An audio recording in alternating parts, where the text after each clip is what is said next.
Hello friends, welcome to தினம் ஒரு வித்தியாசம். இன்றைக்கி நம்ம சூப்பரான குக்கும்பர் தோசை எப்படி செய்கிறதுன்னு பார்க்கலாமா? ரொம்ப கிறிஸ்பியாக ரொம்ப சூப்பராக இருக்கும். கண்டிப்பாக ட்ரை பண்ணி பாருங்கள்.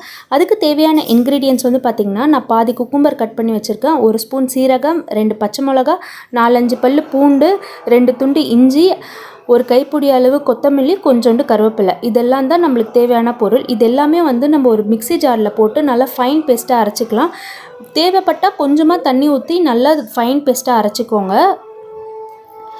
நீங்கள் டயட்டில் இருக்கீங்களா? கண்டிப்பாக இந்த தோசையை ட்ரை பண்ணி பாருங்கள். ஒரு நல்ல ரிசல்ட் கிடைக்கும்.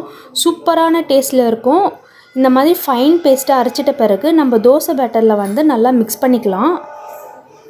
தோசை பேட்டர் ரொம்ப தண்ணியாக வச்சுக்காதீங்க. ஏன்னா நம்ம இந்த பேஸ்ட் வேறு மிக்ஸ் பண்ணுறதுனால கொஞ்சம் திக்கான பேட்டர்லேயே இந்த பேஸ்ட்டை நல்லா மிக்ஸ் பண்ணிக்கோங்க. நீங்கள் தேவைப்பட்டால் அப்படியே கூட நீங்கள் தோசை மாதிரி ஊற்றிக்கலாம். இல்லைன்னா அதில் ஒரு முட்டை உடச்சி ஊற்றி நல்லா மிக்ஸ் பண்ணிவிட்டு அப்போ சுட்டு பாருங்கள். டேஸ்ட்டு சும்மா சூப்பராக இருக்கும் ஃப்ரெண்ட்ஸ். கண்டிப்பாக ட்ரை பண்ணி பாருங்கள். தவாலெல்லாம் ஒட்டாது, நல்லா கிறிஸ்பியாக நல்லா முறுமுறுன்னு வரும்.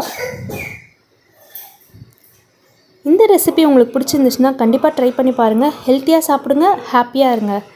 Thank you. Bye.